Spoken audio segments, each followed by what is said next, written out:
So today we have another review, and this is a beer from Pariah. Just got the package today, and this is Pine. I love the just like very simple, clean label on there, elegant, kind of simple design on that. And what is Pine? This is Pine by Yakima. This is highlighting hops from the Yakima Valley, which are Chinook and Simcoe in this one. So 7% New England style IPA, arguably Katie's favorite style. And actually, people ask me stuff about this sometimes, like, well, how do you know how hops taste? I can do a whole video on it, but in general, I would say that you're just going to have to drink more beer, and then generally you're just not going to be able to pick out specific differences in a hop between many different breweries. A lot of people mention how you can add hops to different additions that will affect the hop flavor. The yeast they use, the malt bill changes that, I guess even the acidity of the beer and the IBU range. It'll all affect the whole palate of the of what you're getting in the hop. But then one of the most important things that I've been just like learning more and more about hops is that hops are very terroir driven.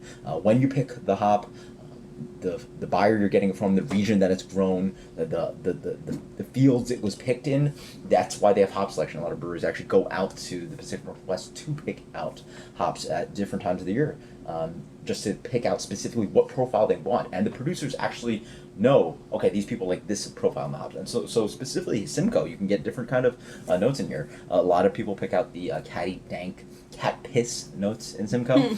So I've had beers that are just straight New England juice bomb kind of IPAs with just Simcoe in them. So even Simcoe itself can be a varied hop. And then even with vintages, hops change with years. So Citra, from what I remember, used to be super, super tropical.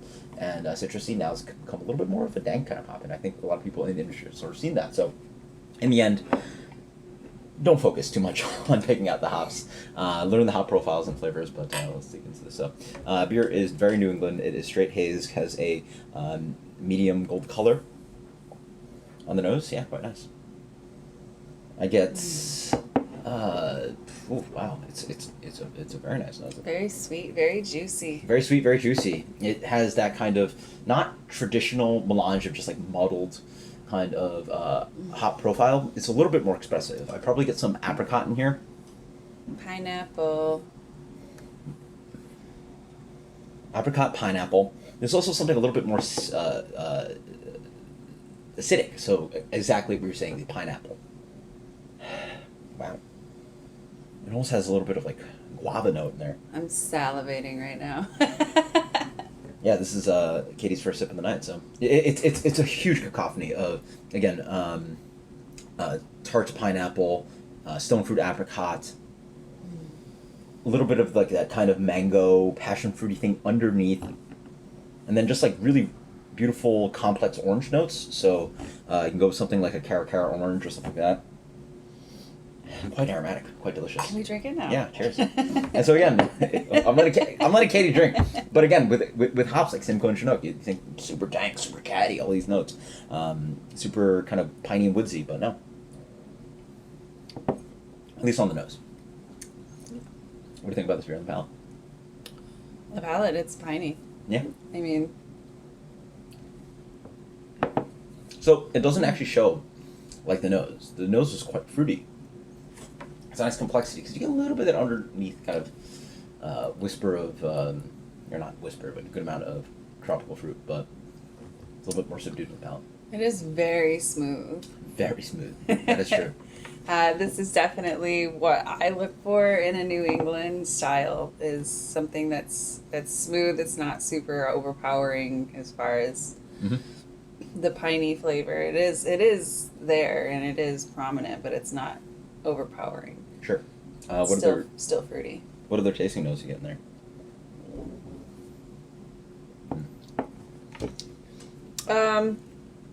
I get like the citrus skins and the pineapple. I guess the kind of typical notes. I don't know. This is really good. Yeah, I was getting the same. One of the other things to mention is that it has beautiful fluffiness to it, right? A little bit of that creamy mouthfeel. Oats and wheat are certainly in here. It does have a piney base to it, but despite the aromatics, it's actually not too fruity on the on the palate. And so maybe they call the beer pine. I think this would be a better beer if they accentuated another hop in here that was a little bit more fruity. Not that it would fit the name pine, but it would just make the beer better, because it's a really nice beer actually. But it just doesn't burst up front, which is not a bad thing. It just doesn't like punch up front, right? Yeah, it doesn't have a whole lot of fruity flavor to it. I mean, you get a lot of pine. Yeah. But it's not I wouldn't say a lot. Yeah, but that's the general flavor. That's kind of what what I stated earlier, is that it's not overpowering. It's there. Canned 2 days ago. Literally. Wow. Yeah, that's amazing, by the way. Some of these New England IPAs can be very green and aggressive. This is soft. It is pretty. Again, I just wish it popped a little bit more, but it's a very pretty beer. It actually lays a little flat on hop flavor, but it get a little bit of pine, low, almost no bitterness. Sorry. And the other thing is that it has a little bit of that kind of chalky feel to it on the back end. I get a little bit of chalkiness as water additions, and then there's just a little bit of booze, hints of just alcohol that's around there, and that Laundry's done. Yeah, and that's the 7% New England IPA. Final impressions and rating. I love it. Yeah, I really do. I think this is one of my favorite New England style IPAs since M43. You've had it in a while, yeah. I wish I brought some from New York, but yeah. Yeah, I love hazy New England styles. I think that's yeah, I mean, I think it goes without saying it's my favorite. I love it. I think it's great. I like the way it feels, especially. Yeah. It's not too citrusy. It's pretty. You've actually finished. It's pretty good. I love it.